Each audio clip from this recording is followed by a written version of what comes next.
Howdy les fans de Dallas Mavericks, quels sont les endroits à ne pas manquer quand vous serez de passage à Dallas? On en parle tout de suite dans Howdy Mavs.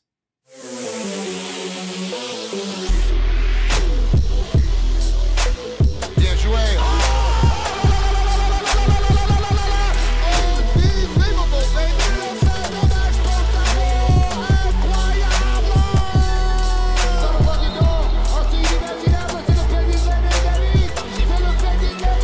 Alors, je crois que je vais avoir une crise cardiaque. Bonjour à tous et bonjour à toutes, bienvenue dans Howdy Mavs, le podcast 100% dédié à l'actualité des Dallas Mavericks et le podcast 100% en français aussi. Alors avant tout, abonnez-vous sur votre plateforme audio préférée, que ce soit Apple Podcasts, Spotify ou Deezer. Vous pouvez aussi nous suivre sur YouTube et puis n'hésitez pas à liker ou à nous envoyer des commentaires ou à nous poser des questions. Alors justement, aujourd'hui, on a décidé de répondre directement à un auditeur qui nous a posé la question suivante. J'adorerais un épisode sur les lieux à voir à Dallas pour quelqu'un comme moi qui envisage d'y aller un jour pour voir jouer les Mavs. Alors, c'est une super idée. On a décidé de faire un hors-série où on va parler de Dallas et puis des lieux qu'il faut visiter si on est fan des Mavericks. Alors, pour m'accompagner dans cette émission aujourd'hui, j'ai tout d'abord l'expert en maillots de basket, notamment les maillots de Nowitzki. C'est Quentin. Salut Quentin. Salut Barnabé, salut tout le monde. Encore une fois, bonnes vacances à ceux qui nous écoutent depuis des lieux qui font plaisir, des lieux exotiques. Courage à ceux qui travaillent. Et puis, ravi d'être là pour discuter un peu de hors-sujet, hein, vu qu'on n'a pas beaucoup d'actualités Mavericks à se mettre sous la dent. Autant vous faire ce numéro un peu hors-série. Et je suis aussi accompagné de celui qu'on surnomme le routard de Dallas, c'est Nico. Salut Nico. Ouais, je vais dévoiler mon guide également aujourd'hui. Ravi d'être là, ravi d'être avec vous, avec tous nos auditeurs, j'espère fidèles. Et je suis ravi de faire ce numéro un peu spécial aujourd'hui. Je pense qu'il y a plein de choses à raconter sur la ville de Dallas, briser quelques mythes et raconter quelques expériences sur le terrain. Je vais avoir une pensée spéciale aussi pour deux personnes aujourd'hui. Pour notre ami Cho Nguyen qui a fait l'identité visuelle du podcast, que je remercie. Et mon frérot Elias Boilagui qui a composé pour nous le générique de l'émission, que j'aime beaucoup. Je sais qu'on a eu des bons retours dessus, donc merci à eux deux. Alors, pour cette émission, on a décidé d'identifier 7 endroits à Dallas qui vont vous permettre d'explorer la ville et aussi de vivre un peu comme un fan des Mavericks. Alors, c'est pas des endroits touristiques classiques. On va pas vous parler, par exemple, de Fort Worth et de son marché au bétail ou de l'endroit où John F. Kennedy a été assassiné, mais plutôt d'endroits qui sont importants pour tout fan des Mavs. Alors, on en a 7 et on va commencer en fait par, bien entendu, le centre de gravité des Mavericks qui est l'American Airlines Center. Alors, le diminutif, c'est le AAC, l'AAC. Et bien évidemment, tout commence dans ce point stratégique pour les Mavs. Alors, Nico, je vais te laisser la parole. Je vais te laisser nous parler de l'American Airlines Center. Beaucoup de choses à raconter. On commence par un énorme morceau là, parce que aidez-moi après, parce que je peux faire 4 heures là-dessus. Déjà, ça s'appelle l'American Airlines Center parce que de la compagnie aérienne American Airlines, qui est basée à Dallas. Le headquarters est basé à Dallas. Mais peut-être juste avant de rentrer dans la salle et l'expérience un peu de l'American Airlines Center, faut se rappeler fondamentalement, Dallas, c'est pas une ville de basket, quoi. C'est quand même avant tout une ville de football. C'est la ville des Dallas Cowboys. Que vous aimiez ou pas le football, vous allez vous prendre les Dallas Cowboys partout, puisque c'est constamment l'obsession de 90% des gens, la vie et la mort des Dallas Cowboys. Et ces dernières années, surtout la mort des Dallas Cowboys d'ailleurs. L'équipe est appelée America's Team, ce qui est quand même l'équipe de l'Amérique, ce qu'on dit très très long, quoi. C'est une grosse équipe de losers, mais ça c'est un autre sujet. Ça serait un peu, si on pouvait comparer, un peu, comment dire, des sortes de Boston ou Lakers en termes de rayonnement, mais plutôt en NFL. Par rapport à leur histoire, ils ont gagné des titres il y a très longtemps, mais maintenant ça fait aussi pas mal de décennies. Donc le dernier c'est quoi, 96, 97, quelque chose comme ça, il me semble. Du coup, ça fait 20 et quelques années qu'ils ont rien gagné. C'est même chaque année un peu le running gag, quoi, limite, les Dallas Cowboys. Ouais, c'est un peu les New York Knicks. Ouais, voilà. On oublie ce qui s'est passé cette année, mais c'est leur New York Knicks des au moins 10-15 dernières années, quoi. Voilà. Et chaque année, on a énormément d'espoir et chaque année, on est déçu. Je pense que Et on est c'est ce résolu qu'il a- maintenant. Voilà. C'est complètement résolu. Pour revenir un peu sur l'American Airlines, du coup, je dis ça parce qu'en fait, ça a un impact direct aussi sur l'accessibilité des places. Ce qui est quand même un point important. Vu que c'est pas là, autant je vous souhaite pas, enfin, je vous conseille pas forcément d'acheter des places de foot US, sauf si vous voulez vider votre PEL. Mais acheter des places de basket globalement pour voir les Mavs en saison régulière, pour des affiches à peu près normales. Quand je dis à peu près normales, c'est vous enlevez les Lakers, les Warriors et dans une bonne proportion les Knicks. Tu as accès quand même à des places pour des prix relativement abordables, voire très abordables. Pour donner des échelles de prix, il y a 3 niveaux en gros dans la salle. Si tu vas tout en haut, tu as accès à des places pour une dizaine de dollars, voire moins de 10 dollars. Donc on est quand même du très accessible. Et même si vous allez dans le niveau le plus bas, alors après il y a un long débat sur est-ce qu'il faut se positionner au centre haut, je laisserai Quentin expliquer ça, ou derrière le panier, mais fondamentalement tu peux te retrouver au niveau le plus bas pour des matchs de saison régulière à une petite centaine de dollars. Donc ceux qui nous écoutent, je ne sais pas si vous avez eu le plaisir d'aller voir les Knicks au Madison Square Garden, vous avez été à Los Angeles ou d'avoir les Celtics à Boston, vous savez que c'est pas vraiment le même genre de prix. On est sur une gamme de prix compliquée. Et Donc, si déjà, vous êtes très très riche, vous pouvez vous mettre sur le parquet ou dans les 3 premiers rangs et là dépenser de 2000 voire même 5000 dollars pour votre place. Je ouais, suis pas sûr exactement. Et vous serez probablement en très bonne compagnie. Vous aurez probablement un quarterback MVP potentiellement à côté de vous. Vous auriez potentiellement Post Malone à côté de vous. L'autre truc que je voulais rajouter, c'est que c'est un peu comme dans toutes les salles modernes américaines de NBA grand spectacle, tu as un peu des expériences pour toutes les bourses et ça se reflète bien un peu sur le côté boire et manger. Donc globalement, c'est un peu le royaume du fast-food à peu près partout, avec suffisamment à boire et à manger pour vous nourrir pendant plusieurs années. Et tu as aussi, en complément, il faut aussi se dire dans l'expérience un peu améliorée. Il y a des expériences améliorées sur la partie bouffe et boisson, mais tu as aussi des très belles loges, hein, comme dans toutes les salles un peu modernes. Donc, je ne vais pas donner toutes les boîtes, mais tu as un paquet de boîtes de consulting, de technologie qui sont là et qui invitent leurs gentils clients à voir des matchs en mangeant des tacos plus ou moins améliorés. Voilà, donc c'est un peu l'esprit aussi de Dallas en termes de bouffe. Donc tu bouffes couramment des barbecues, des tacos et boire une des millions de bières locales puisque c'est le royaume des brasseries locales également. Dernier truc que je rajouterais sur la salle, moi qui est quand même marquante, c'est que c'est une salle qui est partagée avec l'équipe de hockey de Dallas, donc les Dallas Stars. Et c'est toujours assez impressionnant de voir la capacité de gérer des calendriers, à se dire que le lundi, tu as un match avec les Mavs et le lendemain, tu as un match avec Stars au même endroit et que tout ça est géré avec la facilité hallucinante de switcher d'une duration à une autre. Donc c'est assez impressionnant. La salle n'est pas forcément la plus moderne moi, que j'ai pu faire. Je pense que si vous avez vu des images de la nouvelle salle des Clippers, vous verrez qu'on n'est pas exactement sur ce type d'expérience, mais ça reste une sacrée belle expérience, une belle salle de NBA. Et surtout plus accessible une nouvelle fois que moi, ce que j'ai pu voir dans d'autres villes US. Donc clairement, vous y allez, vous avez moyen de, sans lâcher votre PEL, de trouver une place sympa. J'ai envie de revenir sur le positionnement. Et Quentin, c'est toi un peu l'expert qui a un peu testé tout. Toi, tu es plus en bas ou alors en bas sur le côté sous le panier ou alors en haut plus centré. Qu'est-ce que tu recommandes à nos auditeurs qui vont venir pour la première fois? Alors oui, donc c'est tout un chapitre. Alors déjà, ça va dépendre évidemment des moyens que vous avez et aussi, j'ai envie de dire, des personnes avec qui vous y allez. Si vous êtes dans un trip familial avec, vous êtes, je sais pas, 4, vous êtes un gros fan de basket, mais vous êtes avec plusieurs personnes qui ne sont pas forcément des fans de NBA, vous n'allez pas vouloir lâcher une centaine de dollars par personne.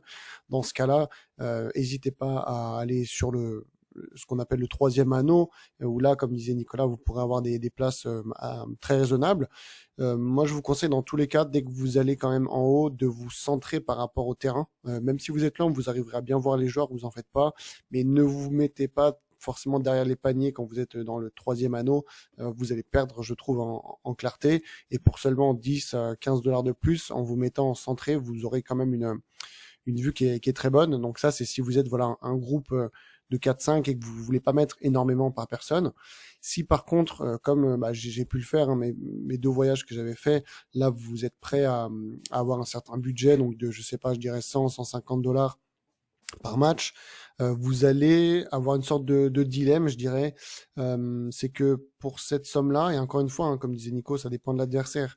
Mais si vous êtes face à des équipes comme je ne sais pas, les Pacers, le Magic, ce genre d'équipe où vous pouvez avoir un bon spectacle sans non plus être face à une top équipe, pour 100-150 dollars, vous pourrez être derrière le panier entre 5 et 10 rangs, quelque chose comme ça.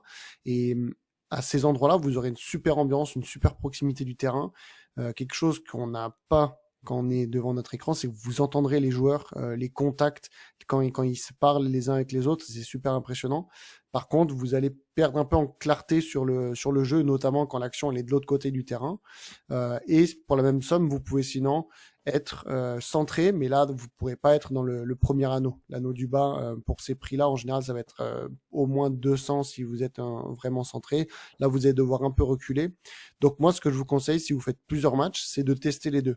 C'est vraiment bien d'avoir l'ambiance en étant très proche et aussi avoir la clarté du jeu en se mettant un peu plus loin. Est-ce que Barnabé, j'ai le droit de parler d'une technique pour gruger un peu ou pas? Bien sûr, ça faisait partie de notre, c'est dans notre préparation. Vas-y, qu'est-ce que explique la technique. Alors, on ne recommande pas de faire ça, mais on va juste dire que c'est juste les gens qui faisaient. A déjà fait. Voilà. Je vais pas dire qui, mais alors ça marche quand même vraiment mieux si vous êtes tout seul. Si vous êtes à 2, ça peut passer. Au-delà, ça passera pas. Faut savoir que sur les parties notamment inférieures de la salle, donc ce que j'appelle le premier anneau, vous avez quelqu'un qui a chaque portique et qui va contrôler en fait que vous ayez bien un billet pour pouvoir passer. Donc si vous voulez vous approcher du portique pour avoir un peu une vision du terrain, vous pouvez, mais vous pourrez pas aller plus loin. Cependant, ce que je vous conseille, c'est que vous allez faire la première mi-temps là où au troisième anneau en général, là où vous payez votre place pas très cher. Et pendant les temps morts, vous repérez en bas des endroits où vous voyez une place qui est libre et vous voyez que personne ne l'a prise de toute la première mi-temps. Au moment de la mi-temps, il va y avoir beaucoup de flux de personnes parce que les Américains, ils aiment boire et manger. Là, ils vont arrêter de contrôler du coup les tickets, voir si la personne elle a bien un ticket du premier anneau pour pouvoir aller à sa place. Et en fait, dans ce cas-là, vous pouvez en fait vous aventurer, descendre et vous asseoir à la place que vous avez repérée.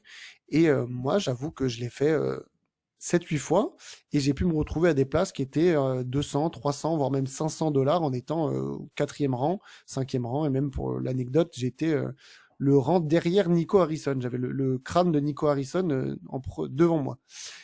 Et voilà, tu payes ta place 30 dollars pour être tout en haut et tu as une mi-temps en étant très très proche du terrain. Ça peut fonctionner. Et puis si au pire quelqu'un vous dit c'est ma place, vous dites ah bon, et puis tu décales de 1 ou 2 rangs. Et ça peut fonctionner. Je ne pouvais pas ne pas en parler et j'espère que aucun officiel des Dallas Mavericks qui parle français nous écoutera. Mais voilà, ça pour nous autres qui rêvons des Mavericks pendant des années depuis chez nous, ça peut être une très belle opportunité pour vivre un moment absolument fou pendant 2 quarts temps. Ouais, alors on va pas traîner sur ce sujet pendant trop longtemps, mais un autre moment où vous pouvez aussi le faire, et Nico, on l'a fait 1 ou 2 fois, c'est pendant le garbage time. Donc à ce moment-là, les gens qui contrôlent, ils s'en fichent un peu, ils se disent ouais, de toute façon le match est fini, donc on va plus contrôler les gens. Donc c'est un moment où vous pouvez éventuellement aller devant et passer les dernières minutes du match. Même si c'est le garbage time, ça reste très impressionnant. On se rend compte de la taille et de l'aspect physique du jeu. Donc, ça vaut le coup quand même d'aller se rapprocher du. Je sais pas du tout de quoi tu parles, mais je ne suis pas cette personne. Mais blague à part, C'est clair que l'expérience en hyper proximité du terrain, c'est un autre jeu, c'est une intensité. Vous rencontrez le bruit, vous pouvez entendre gagner le Gafford gueuler après un dunk ou un contre ou quoi que ce soit. C'est hyper impressionnant, l'intensité physique. La petite anecdote, j'ai eu le plaisir avec un de mes amis d'enfance que je salue, qui s'appelle Arnaud Cassagne, d'aller régulièrement à une époque voir le Paris Basket Racing. Juste le nom déjà vous donne un peu le nom de l'époque, combien c'est vieux. Et on a eu le plaisir de voir pendant 2 ans les pieds sur le parquet, de voir tous les matchs. Et ben, je peux vous dire que c'était un niveau d'intensité incroyable. Et ben, imaginez la même chose en NBA, ben, c'est encore un autre level, quoi. Donc c'est effectivement beaucoup d'argent, mais c'est aussi une toute autre expérience. Alors, si vous venez... Ah, pardon, vas-y, Quentin. Ouais, c'était juste un petit peu en point un peu négatif quand vous êtes, enfin je trouve, vous me donnerez votre avis, mais quand on est du coup par contre en bas, on est avec une population qui est quand même plus aisée et je trouve que ça se lève moins, ça crie moins, ça applaudit un peu moins que ce qu'on peut trouver. Je trouve qu'il y a un peu plus de ferveur par contre quand on est en haut et du coup des fois je me suis retrouvé pas évidemment en fin de match tout le monde gueule, tout le monde se lève, mais genre dans je sais pas dans le troisième quart-temps il y a un beau 3 points, un gros contre, toi tu te lèves, tu cries hein. Des fois je me suis retrouvé un peu seul dans cette partie-là, mais bon c'est ça me semble logique quoi, voilà. Par rapport au prix des places, c'est comme ça. Mais c'est vrai que ça, c'est un gros changement qu'il y a, je trouve, par rapport à l'Europe. Et ça revient un peu sur ce que vous disiez tous les deux. Hein, c'est que c'est vraiment du divertissement, aller voir un match de basket, plus que du sport dans un premier lieu. Je trouve que ça, en tout cas, c'est une différence qu'il y a par rapport à l'Europe quand on va voir un match de C'est foot, avant tout quand même un basket. environnement de fête et aussi un environnement familial. Si Ouais. vous avez des jeunes enfants, vous pouvez y aller avec vos jeunes enfants, c'est absolument pas Ouais. un problème. Au contraire, je pense que tout est calibré Mm. plutôt pour ça. Donc si vous voyez un peu l'ambiance Panathinaikos, bah, c'est exactement l'opposé. Voilà. Ouais, tout à fait, voilà. Ouais, et puis moi j'avais un dernier conseil aussi, si c'est la première fois que vous venez à l'AAC, c'est de venir en avance. Il faut pas se pointer à pile à l'heure pour le match parce qu'il se passe plein de choses avant. Déjà, il y a une sorte d'excitation, une sorte de ferveur dans les allées de la salle. Et puis on peut voir les joueurs s'entraîner. D'ailleurs, venir voir Luka s'entraîner, c'est quelque chose. Il faut venir il a importé en fait ce qu'il faisait au Real Madrid. Il l'a importé à Dallas. Donc maintenant tous les joueurs font un peu n'importe quoi pendant l'échauffement. D'ailleurs, c'est pour ça que je pense qu'il arrive à faire des shoots tellement extraordinaires pendant les matchs, c'est qu'il s'entraîne à faire ses shoots pendant l'entraînement. Donc ça, c'est quelque chose à ne pas rater. Et puis, l'introduction des joueurs, elle est assez exceptionnelle. On éteint la salle, on met de la musique, il y a des vidéos, l'annonce des joueurs est très excitante et c'est à ne pas rater, à mon avis, si vous venez voir les Mavs. Et puis l'hymne américain que Et puis, pour avoir pour une première fois. D'ailleurs, vous vous poserez peut-être la question quand vous irez, donc je vais vous donner la raison. Pendant l'hymne américain, donc il y a 2 fois le mot stars, étoile, qui est prononcé dans la chanson, et en général, il y aura pas mal de gens dans la salle qui vont crier à ce moment-là. C'est tout simplement parce que le nom de l'équipe de hockey, c'est Dallas Stars. Et si vous allez voir un match de hockey sur glace, et je vous le conseille vraiment, même si vous connaissez pas ce sport, allez tout en haut pour $20, mais essayez au moins un match. Pendant l'hymne national, il y a vraiment 20 000 personnes qui crient Stars 2 fois pendant l'hymne.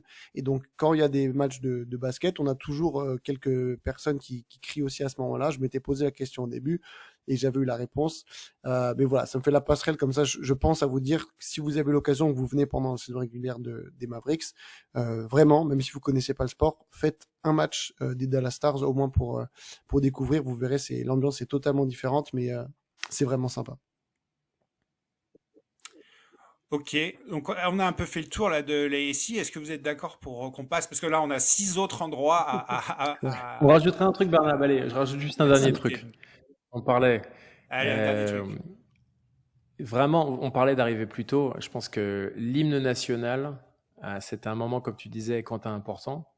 Quand même pas mal l'émotion, en fait. Ça te fait un peu philosopher, mais c'est quand même pas mal l'émotion globale des gens et le respect global des gens sur l'hymne national. Et de aussi, t'en profites à ce moment-là. Tu vois, ils vont tous regarder le drapeau américain, évidemment. mais tu peux en profiter aussi rapido pour regarder un peu les maillots qui ont été retirés. Évidemment, le plus récent, c'est celui de Nowitzki. Mais c'est toujours marrant de revoir en fait l'ensemble de l'histoire des Mavs avec un peu les bannières au plafond et les maillots retirés au plafond. Ça en dit toujours long sur l'histoire qui est quand même portée par la salle avec les joueurs clés. Et le dernier truc que je voudrais rajouter un peu associé à ça, alors je pense pas que ce soit à fond toujours un public de connaisseurs. Je suis assez d'accord avec ce que tu décrivais, Quentin. Par contre, tu as toujours des moments d'émotion quand tu as des joueurs qui sont passés par les Mavs et des joueurs connus et reconnus. Et je pense, Quentin, récemment à notre Dorian Finney-Smith national, enfin pas national, mais notre dodo qui nous a fait chaud au cœur. Quand il est revenu à Dallas en jouant à Brooklyn, il a eu une sacrée ovation et c'était un moment cool. Que les gens n'oublient pas les anciens joueurs. Ouais. Tout à fait, tout à fait.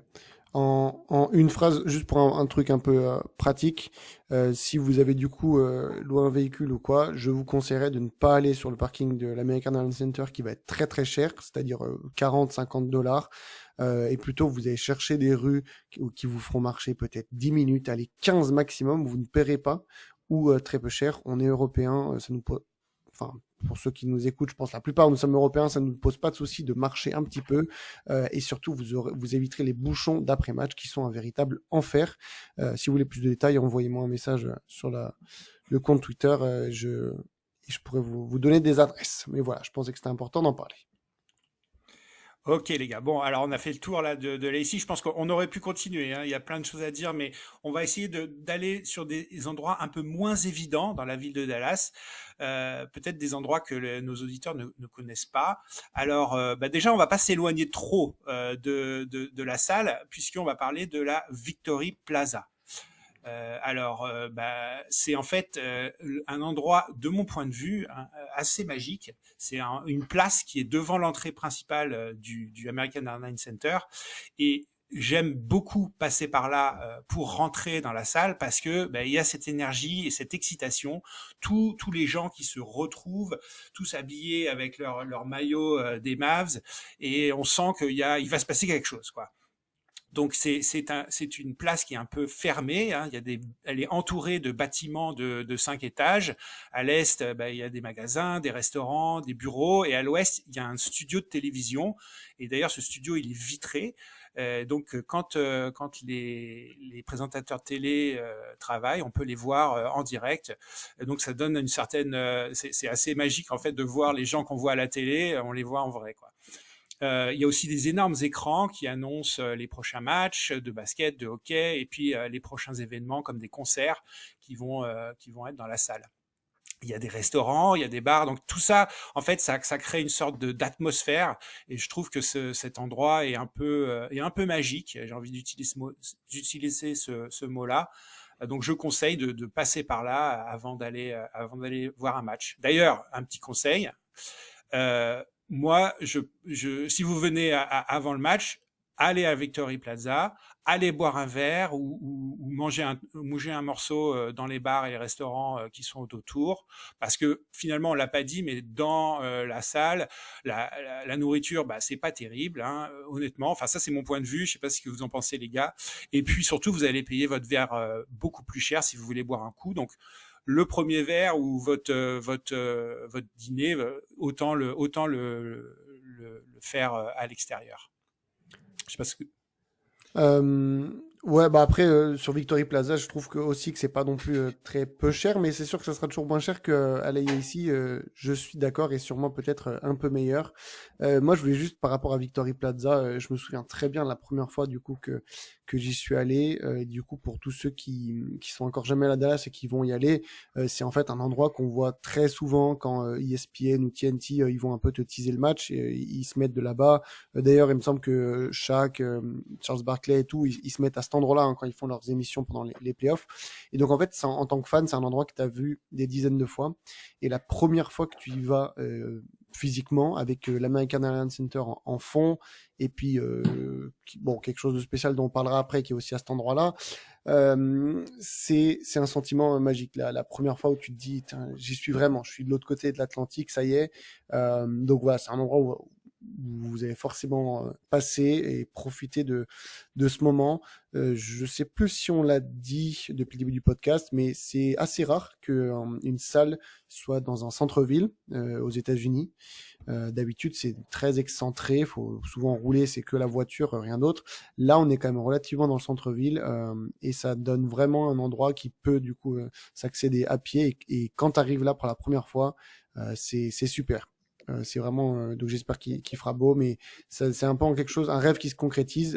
Voilà, je me souviens, je l'ai vécu et je le souhaite voilà à tous les fans qui nous écoutent et qui prévoiront Ouais, pour de ajouter ce que venir. tu dis, Quentin, je pense qu'il y a le côté immensité du truc. On l'a pas dit en fait. L'American Airlines Center, c'est à peu près 20 000 places. Donc, imaginez un peu l'allée devant, ça reste, ouais, c'est gigantesque en fait. Donc, il y a un petit côté, comme tu dis, un peu le rêve américain. J'y suis et c'est assez immense. Ouais, c'est un bon spot. Ouais. Et puis bon, bah depuis, il y a aussi quelque chose de très spécial maintenant sur ce spot depuis Alors quelques vas-y années. Nico, parle-nous de ce truc Une un petit peu spécial. C'est pas un transition truc d'excellente de cette, qualité, passe de cette décisive en statue. profondeur extraordinaire de Quentin. Bah oui, depuis décembre 2022, donc c'était le jour de Noël, plus beau cadeau possible pour la ville de Dallas. Bah, notre ami Dirk Nowitzki, il a reçu un nouvel honneur en fait. Il a une statue à son effigie en face de la salle où il a toujours joué. Donc c'est quand même un honneur assez pas unique, on va en parler, un peu exceptionnel quand même. Donc c'est une statue massive, magnifique. Et on le voit un peu dans l'iconique shoot en fadeaway sur une jambe façon flamant rose. Donc ouais, c'est pareil. C'est tout ça. On parle d'endroits qui sont à 300 mètres, 200 mètres, même pas les uns des autres, hein.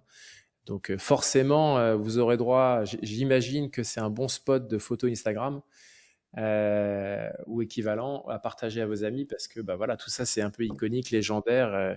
Quand vous passez à l'American Airlines Center, vous êtes obligé de passer par cette place et aussi de vous arrêter à la statue de Dirk et de remercier notre Dirk national pour tout ce qu'il a pu faire. Alors je vais avouer que je l'ai jamais vue la statue. Elle est grande Sérieux? comment, Nico? Moi je te jure, j'ai jamais Écoute, on été. va remédier à ça très rapidement. Alors, j'ai pas les Ouais. dimensions en fait exactes en tête. C'est vraiment impressionnant. Je suis très mauvais pour donner un peu de détails, mais je me suis arrêté Mm. plusieurs fois. Quentin, tu... Au moins 3 mètres, je pense. Ouais, c'est un truc comme ça. Ouais. Ah oui, et puis surtout, elle est sur un grand piédestal, donc déjà, en fait, ça la rend vraiment immense.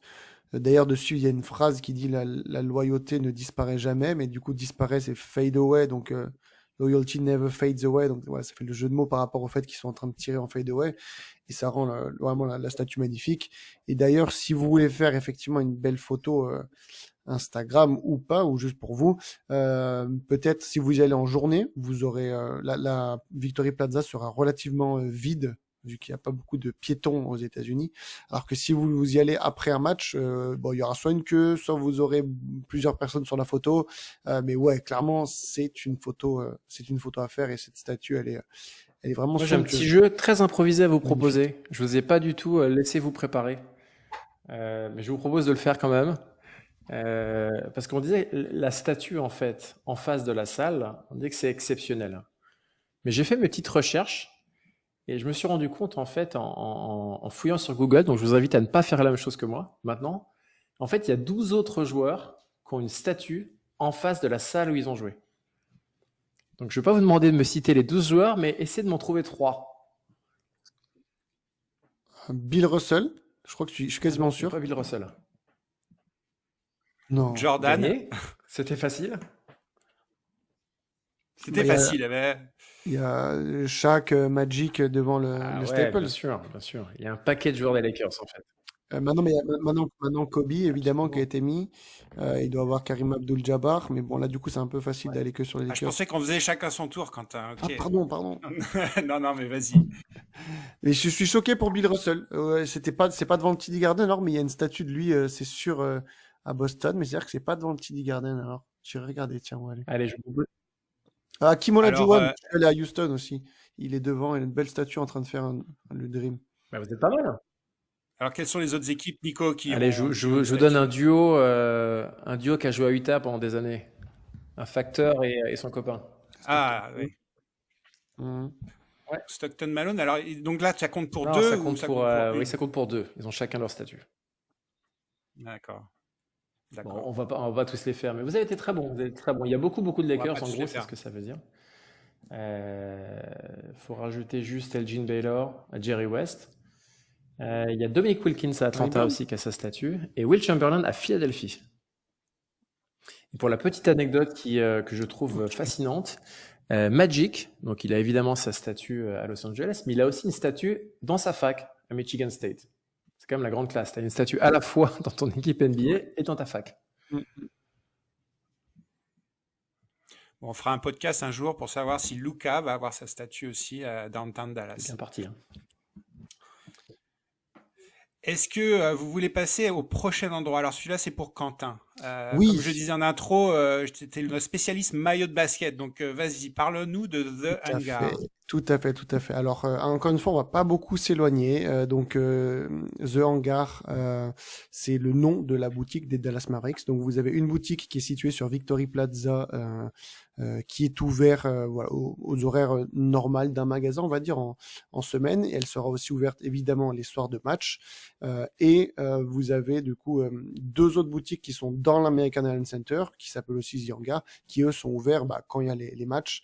En tant que grand fan des Mavericks qui vivent en Europe, vous savez qu'on a le NBA Store Europe qui est pas ouf, c'est déjà bien, je vais pas trop me plaindre, mais c'est pas ouf.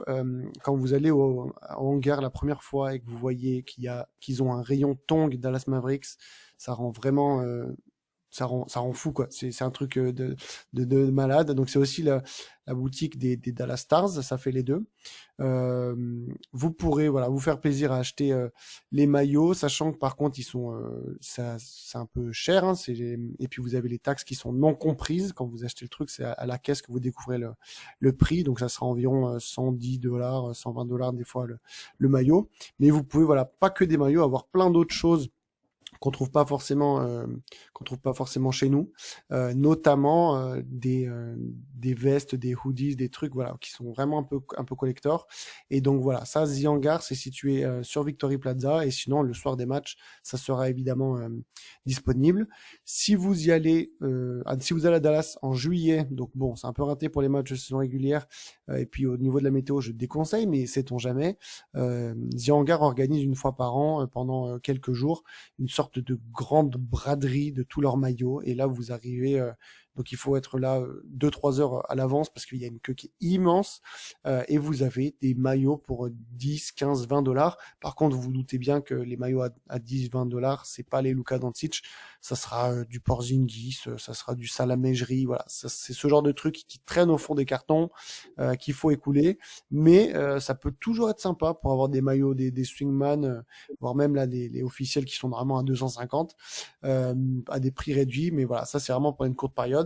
Et sinon vous pourrez trouver dans plusieurs endroits dans la ville, notamment à Deep Ellum, qui est un quartier très branché, on va dire, des boutiques qui vont vous vendre un peu des maillots vintage, mais là vous aurez pas forcément que du Dallas Mavericks, vous aurez des choses un peu plus classiques, du Shaquille O'Neal Orlando par exemple, ce genre de choses.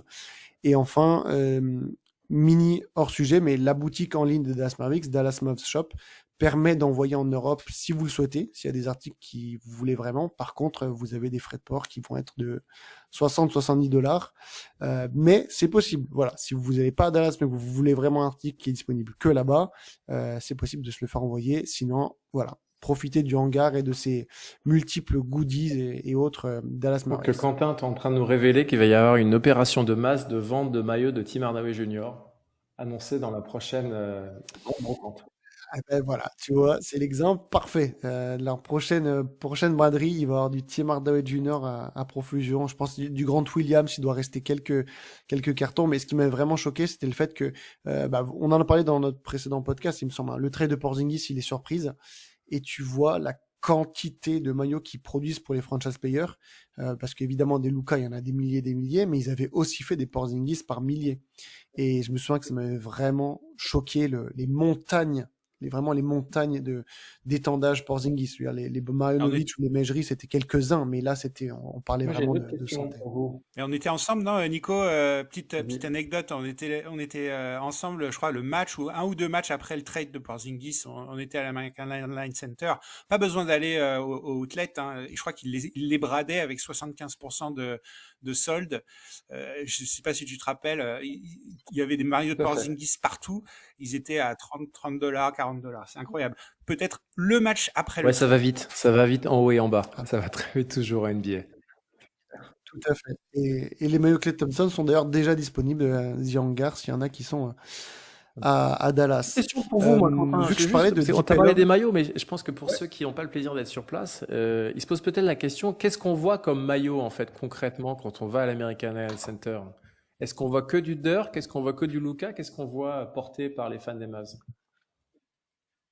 hein, bah, vous avez donné votre avis. Maintenant, clairement, j'ai vu quand même donc j'y suis allé en 2018, en 2020 en voyage, et puis après, bon, comme vous savez, vécu pendant un an en 2022-2023, il y a déjà eu une grosse bascule, hein. Avant, on était vraiment sur une immense majorité de Nowitzki. En 2020, c'était à peu près kiff-kiff. Aujourd'hui, on est sur je dirais pas immense, on est sur une bonne majorité de Luka Doncic. Les Nowitzki baissent et surtout, on n'en voit plus chez les enfants. C'est surtout chez les adultes, clairement. Et on a, voilà, pas mal de Kyrie Irving. Mais voilà, je dirais que Luka, je sais pas qu'est-ce que vous en pensez, mais je dirais que c'est un bon 65%, je pense, des maillots dans la salle. Ça doit être du Luka Doncic. Après, voilà, pas mal de Ouais, c'est Irving, de une bonne Nowitzki. Et proportion. puis quelque chose qui est toujours drôle. Voilà, en plus évidemment, il y aura toujours, si l'adversaire c'est les Rockets, bah, tu auras des maillots d'Harden, si c'est les Grizzlies, tu auras des maillots de Morant. Mais un truc très drôle, c'est qu'il y a toujours deux, trois personnes qui ont un maillot qui n'a rien à voir, soit avec les Mavericks, soit avec l'adversaire, genre un LeBron Cleveland 2007 ou des fois, voilà, des trucs qui n'ont rien à voir. Mais ouais, voilà, globalement, je trouve que la proportion, c'est à peu près ça aujourd'hui, hein. Ouais, C'est c'est deux vraiment, tiers, un voilà, tiers, je suis d'accord globalement, avec toi. Je pense qu'effectivement, tu as moins en moins de Nowitzki et de plus en plus. Deux tiers de Luka, je pense que c'est un bon résumé. Marrant de voir aussi le nombre de maillots de ouais. l'équipe de Slovénie pour Luka également. Oui, il faut savoir Et de Madrid, ouais. en fait, par rapport à la Slovénie, il y a eu un partenariat qui a été fait entre Mavericks et Slovénie. Donc, ils vendent les maillots de l'équipe nationale de la Slovénie au hangar, hein, pour revenir au nom de la boutique. C'est disponible sur leur shop, etc. Alors que ça n'a pas eu lieu avec Madrid. Donc, c'est pour ça que vous verrez beaucoup de maillots de la Slovénie, alors que ceux du Real Madrid sont quand même bien plus rares. Et puis, souvent, d'ailleurs, c'est des faux aussi, Ouais. parce que j'arrive bien à reconnaître, c'est aussi pas mal des faux, parce que ça se trouve pas facilement des vrais maillots de Real Madrid, Doncic, Ils ont fait ouais, différemment, la je pense, les Slovénie, Mavs. Ils ont fait un vraiment. maillot des Mavs qui semblait très inspiré de ceux de Real Madrid. Je sais pas si vous voyez le maillot blanc qui Ouais, fait très Real c'est Madrid. vrai, c'est vrai. Ouais, et doré, ouais, très, très Real Madrid, ouais, tout à fait. Mais donc ouais, voilà. En tout cas, les maillots, vous pouvez les porter. Enfin, c'est bien un lieu où les porter. Et puis surtout, j'y pense parce que j'avais hésité à l'époque. Et en fait, il faut pas. De manière générale, aux USA, vous allez pas être jugé sur comment vous êtes habillé. En tout cas, beaucoup moins que ce qu'on a chez nous. Et voilà, mettez votre maillot sur votre hoodie s'il fait froid et que c'est pendant l'hiver. Il y a aucun souci. Tout le monde fait ça. Et moi, je sais que voilà, ça faisait partie des rares endroits où je pouvais porter mes maillots. On peut pas le faire dans la vie de tous les jours. Là, allez-y, faites-vous plaisir. Moi, j'étais très content d'avoir mon Dorian Finney-Smith, mon maillot Finney-Smith ou Nilikina. Je me sentais vraiment unique Après, une dans la anecdote salle. marrante, et je trouve que ça en dit long sur la popularité des équipes NBA. Et je me rappelle, je crois qu'on était ensemble, Barn. On était allé voir c'était Dallas contre Chicago. Et là, vous vous rendez compte de la popularité déjà la quantité de gens de Chicago qui vivent à Dallas, mais aussi de la popularité des Bulls toujours en 2024. Et c'est quand même super fréquent, en fait, de voir plein de gens avec le maillot de l'équipe adverse. Et vu que c'est quand même un esprit très chill, bah, ça pose pas de problème à personne, en fait. Les gens portent l'équipe de maillot adverse et puis C'est vrai. pas de souci, c'est relax. Peut-être éventuellement se faire gentiment chambrer à la fin, mais pas plus que ça, quoi. Ouais, C'est vraiment pisse. oui, oui. C'est vrai que si un jour, au contraire, vous n'allez pas à Dallas, mais dans une autre ville des États-Unis et les Mavs passent par là, n'hésitez pas à mettre votre maillot de Dallas et il vous arrivera rien, quoi. C'est pas comme mettre un maillot de Saint-Étienne quand vous allez voir un match de l'OL.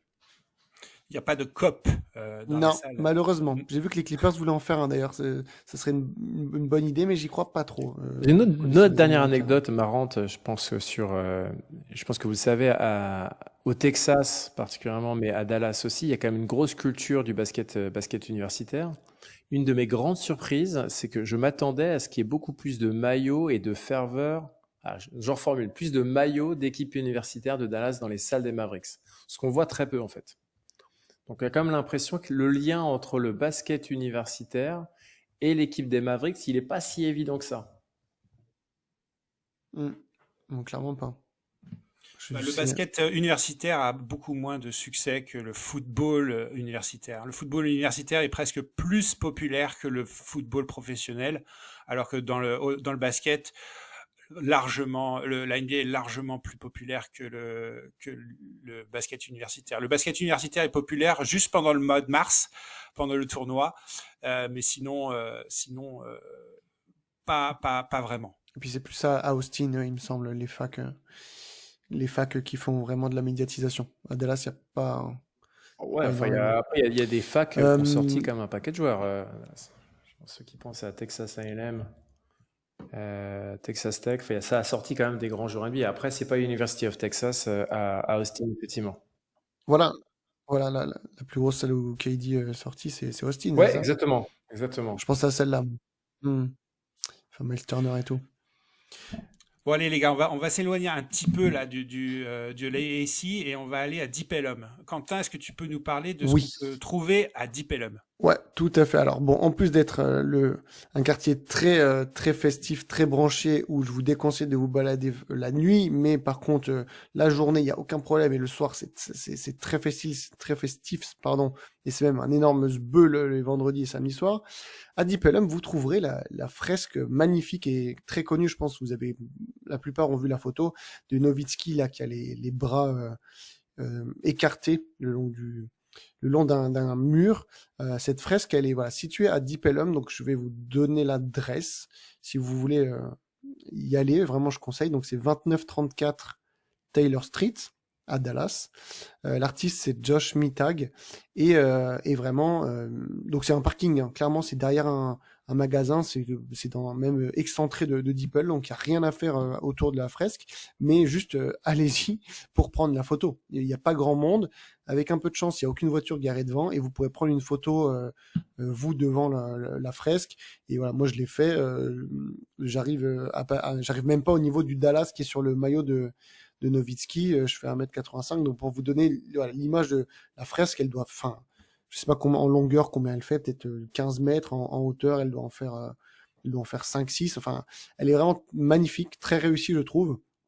Et c'est un endroit, je pense, où il faut aller pour prendre une photo en tant que fan des Mavericks. Et puis, dans tous les cas, vous aurez certains trucs sympas à faire à Deep Ellum, avec notamment pour ceux qui aiment la viande, les meilleurs barbecues de la ville. Donc voilà, si vous passez par là, n'hésitez pas à aller voir cette fresque qui est vraiment magnifique. Il y en a d'autres à Dallas, avec notamment Luka ou des stars des Dallas Cowboys. Mais celle-ci, en tout cas, moi, c'est ma préférée. Et puis voilà, elle est relativement accessible vu que ça reste à Deep Ellum qui est pas trop excentré. Et je ne me voyais pas ne pas en parler. Ouais. Bah, tu vois, Quentin, j'ai pas été voir la statue de Dirk à l'AAC, j'ai pas été voir la peinture murale de Dirk à Deep Ellum, donc il va falloir que je me fasse Tu vas être licencié, Barnabé. Je pense que c'est officiel. Tourisme. La lettre arrive. Ouais.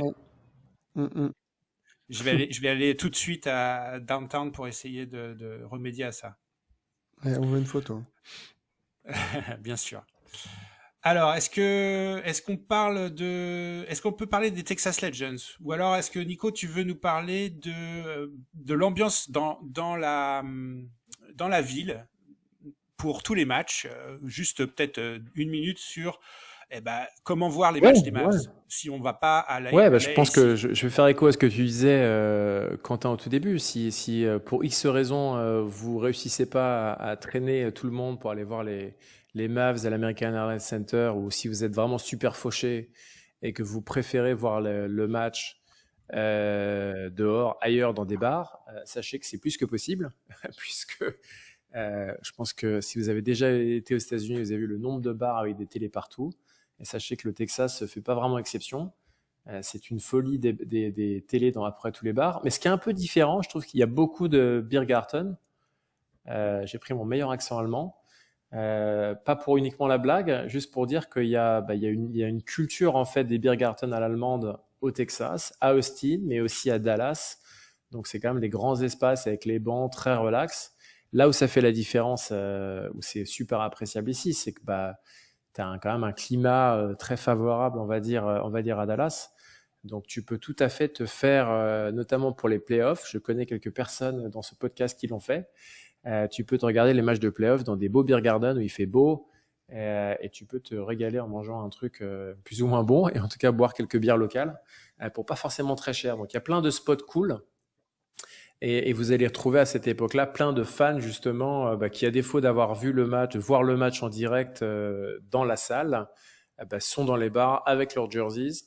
Et il y a une ambiance assez sympa. Voilà. Donc moi, mon petit préféré étant le Katy Trail, qui est à Dallas et à Plano, qui est un spot particulièrement sympa pour voir des matchs. Mais il y en a énormément. Donc voilà, c'est une autre façon un peu de vivre le basket.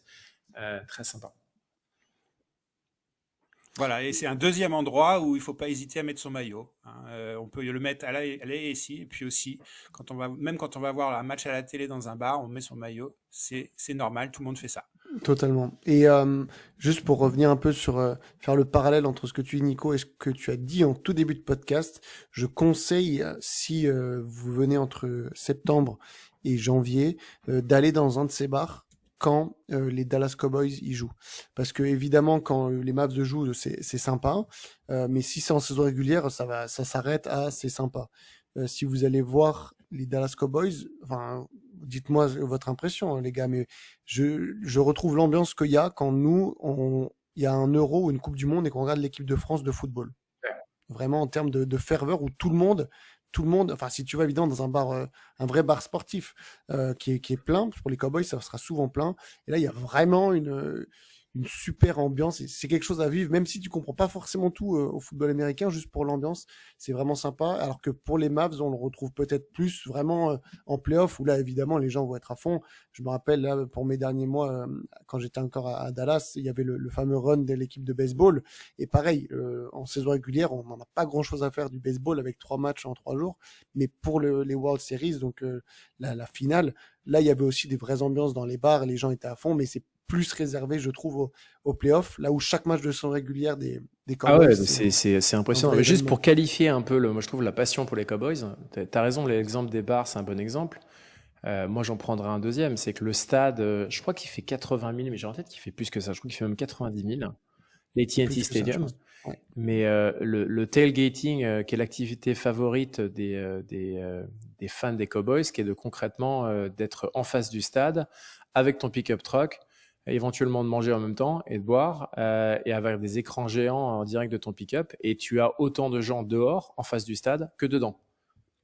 Donc imaginez quand même ces 200 000 personnes rassemblées pour voir un match avec 100 000 dedans et en gros 100 000 juste dehors, juste en face. Donc ça en dit long, je trouve, moi, sur la passion. Et une nouvelle fois, vu les prix pratiqués, c'est une passion qui coûte cher, mais les gens sont à fond, mais vraiment à fond. Totalement.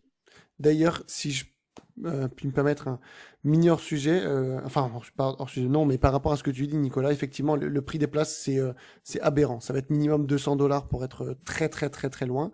Par contre, si vous venez à Dallas en août, n'hésitez vraiment pas à aller faire un match de pré-saison des Dallas Cowboys, où vous aurez une place pour 15 à $20, et le stade, il faut le voir. C'est exceptionnel. Et le rapport qualité-prix, si vous connaissez pas forcément le football, vous vous en fichez qu'il n'y ait pas forcément Dak Prescott qui joue ou les stars.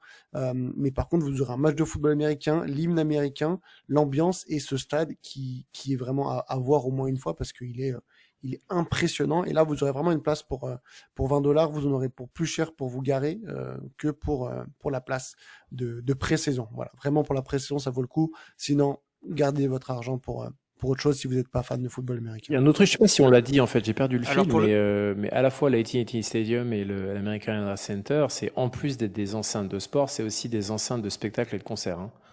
Donc je pense que le grade ultime quand tu es vraiment devenu une célébrité artiste et que tu fais un concert là-bas, c'est que tu vas à l'AT&T Stadium. C'est vraiment le très haut du panier qui va se produire là-bas. Tout à fait. Et dans 2 ans, avec un peu de chance, on verra notre équipe de France de football dans ce stade. Je sais plus si la finale a été attribuée ou si c'est encore entre New York, Los Angeles et Dallas. Mais en tout cas, ce qui est sûr, c'est que ce stade fera partie des... S'il n'a pas la finale, il aura la demi-finale, je pense. Une des 2 demi-finales. Alors Car c'était Quentin, oui, clairement... Dallas a la demi-finale et la finale sera à New York. Donc il y D'accord, aura ok. la demi-finale à Dallas, ouais. Demi-finale à Dallas. Donc, ouais, bah écoute, j'espère qu'on aura nos Français en demi-finale à Dallas. Mais c'est comme tu dis, Nicolas, ouais, c'est vraiment un endroit de consécration. Là, récemment, il y a eu, enfin, Taylor Swift, voilà, tous les plus grands vont dans ce stade qui est fabuleux. Mais aussi l'American Airlines Center, vous avez aussi ouais, de nombreux spectacles de musique, de catch. Il y a vraiment tout et c'est vraiment une salle qui va te faire patinoire un jour. Le lendemain, ça va être du basket et le jour d'après, ça va être une salle de catch ou alors une salle de concert. C'est vraiment fou. Moi, je rajouterais un truc c'est légèrement hors sujet, mais on enchaîne hors sujet. C'est plus très grave. On n'est plus à un près. C'est les C'est les vacances. vacances, exactement. Non, le truc sympa aussi de dire le positionnement de Dallas, c'est que évidemment, vous faites un trip à Dallas, vous allez voir les Mavs, super. Si vous voulez prolonger ou le hasard du calendrier fait que vous avez un match des Mavericks à San Antonio ou à Houston, sachez que ça se fait en fait. Enfin, c'est pas non plus à côté, mais on parle de 3-4 heures de Ou à voiture, ça se Oklahoma. fait largement pour aller voir ça. Mais si vous voulez vous enchaîner, après, faut avoir le bon calendrier qui va bien. Mais si vous voulez vous enchaîner des Hmm. matchs, bah, ça se fait carrément en fait. Hein. C'est un peu d'organisation, mais c'est un peu de Et route, mais ça se gère. on a même Oklahoma City qui est plus proche, si je me trompe pas, que Houston, non? Ouais, Il me semble que ça doit être ouais, deux heures ouais, et demie au exactement. nord. Ouais. Enfin, ouais, t'as raison. Clairement, quand j'avais fait mon trip, j'avais regardé aussi les calendriers de euh, Houston Houston, OKC et San Antonio. Et le hasard a fait qu'enfin, il y avait San Antonio, Cleveland, donc à l'époque du grand, enfin, il y avait encore les stars de San Antonio, il y avait encore LeBron, et j'avais vu son 30 millième point en carrière, enfin, gros hasard, mais voilà, n'hésitez pas, si vous venez dans la région, à regarder les matchs aux alentours, vous pourrez vous faire, si vous êtes vraiment un fan de NBA, vous faire un programme de fou, et si vous n'avez pas de voiture, sachez qu'il y a des lignes de bus avec une compagnie qui s'appelle Megabus où vous aurez un billet pour aller, donc ça sera long, hein, ça sera 5-6 heures de bus, mais vous pouvez avoir pour 10-20 $ et vous faire un super road trip que NBA, quoi. NBA tous les jours avec des matchs entre ces 4 villes qui sont relativement proches. Et je mets des gros guillemets sur le relativement. Alors moi j'avais un dernier endroit que je voulais proposer. C'est un peu moins loin qu'Oklahoma, mais c'est à 1 heure au nord de l'American Airlines Center, dans une ville qui s'appelle Frisco. Et je vous propose d'aller voir jouer les Texas Legends au Comerica Center. Alors vous allez me dire, mais qu'est-ce que c'est que les Texas Legends? Bah, c'est l'équipe de G-League qui est affiliée aux Dallas Mavericks. Alors la G-League, bah, c'est la ligue de développement de la NBA. Avant, ça s'appelait la D-League pour Development League, mais depuis, il y a un sponsor une eau Bleuté. orange Ah oui, c'est vrai qui, qu'elle a plusieurs couleurs, oui. ouais, l'eau orange ou verte qui sponsorise la ligue, et donc ça s'appelle G-League pour Gatorade League. Et donc il y a 31 équipes dans cette ligue, donc 29 qui sont affiliées à des équipes NBA. Donc les Texas Legends sont affiliés à l'équipe de Dallas. Et donc, c'est une opportunité pour aller voir des joueurs, des professionnels, mais à tout petit prix. Alors, qui c'est qui joue en G-League? La G-League, c'est une ligue comme toutes les autres. Il y a une draft. Ils font venir des joueurs qui sont en agent libre. On a par exemple Theo Pinson qui était au Texas Legends.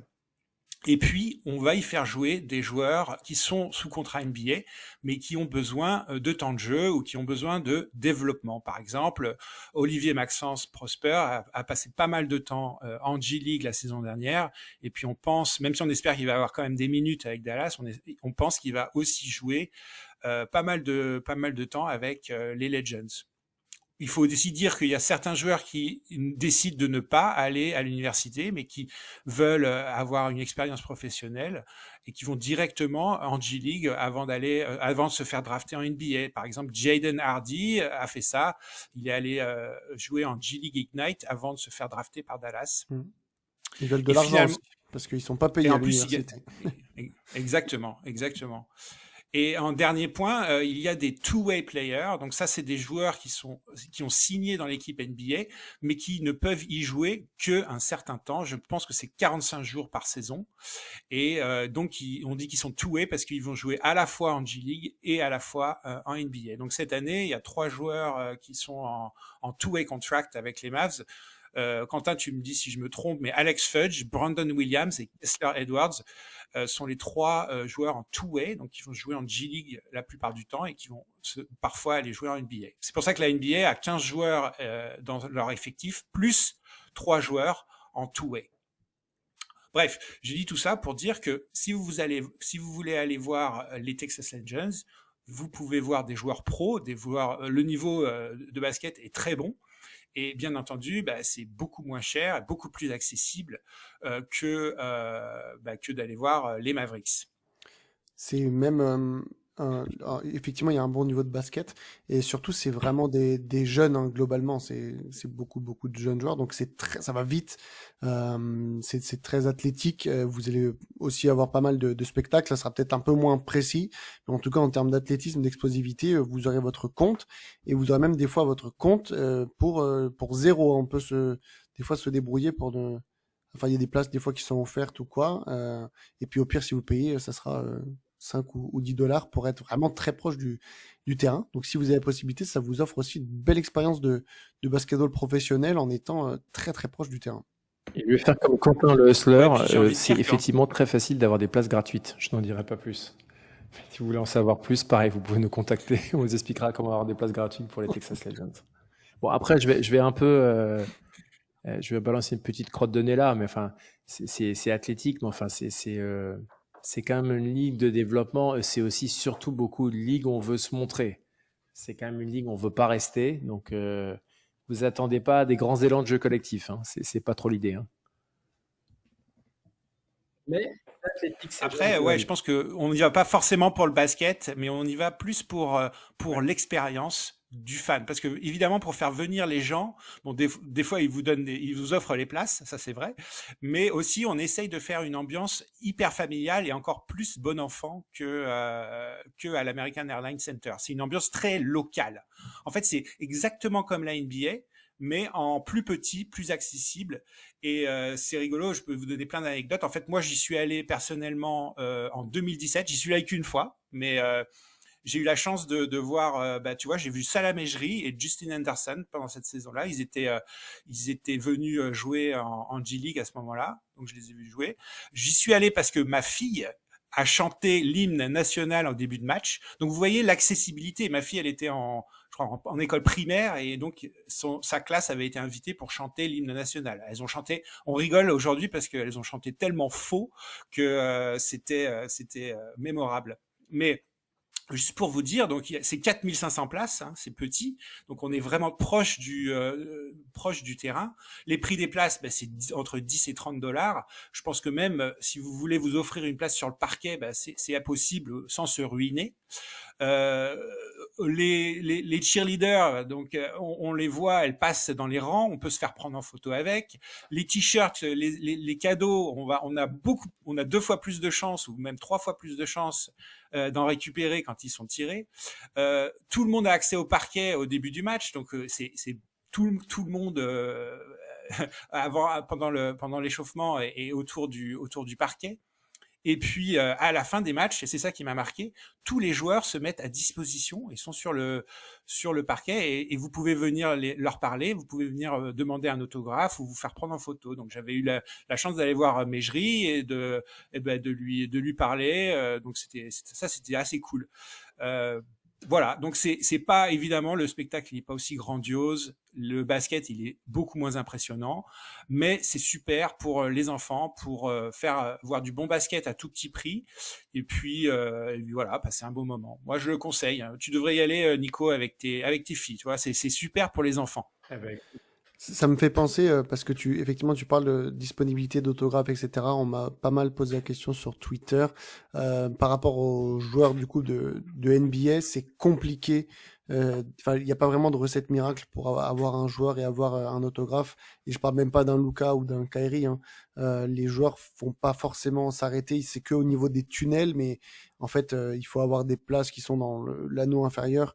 Donc, j'ai malheureusement pas vraiment de conseils à vous donner pour avoir des autographes de joueurs. Là où effectivement, voilà, sur de la G-League, ça sera pas, il y aura pas de Luka Doncic qui sera là, mais vous aurez une proximité que. Moi, j'ai une idée. Si vous cherchez absolument à voir de très près des joueurs et que vous n'êtes pas au moment du stade, un des trucs quand même marquants ici, je trouve, c'est que on a beaucoup de joueurs qui sont impliqués dans un paquet d'assauts local.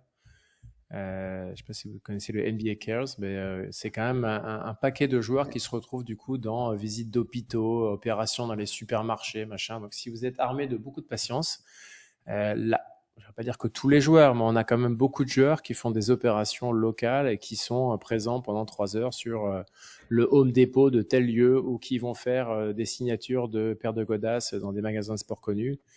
Il y a un paquet d'opérations. Beaucoup, c'est quand même avant tout dans des logiques de charité.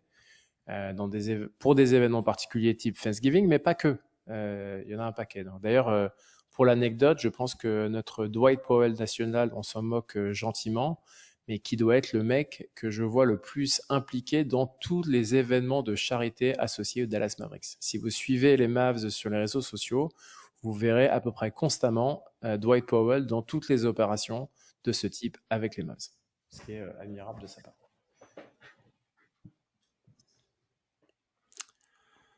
Ok les gars, bon bah je pense qu'on a fait le tour. Est-ce qu'on a oublié quelque chose? Oh, forcément, mais bon, ça sera pour un prochain épisode si ça nous revient et qu'on a d'autres choses à raconter. Là, ça fait déjà quand même 1 heure qu'on a parlé de juste Dallas Mavericks. Et encore une fois, on a vraiment centré, comme tu disais Barnabé au début, que sur les Mavericks, mais il y a aussi beaucoup de choses à faire à Dallas. C'est pas lié forcément aux Mavs, donc c'est vraiment un endroit où vous pourrez préparer, planifier en tout cas un voyage parce que c'est vraiment une ville Ouais, il y sympathique. a, si vous aimez le sport globalement et pas que le basket, je suis sûr qu'il y a plein de gens qui nous écoutent qui n'aiment pas que le basket. Rappelez-vous, il y a 5 sports, les 5 sports professionnels américains sont à Dallas. Donc on a à la fois une franchise de foot US, de basket, de hockey, de baseball et de soccer.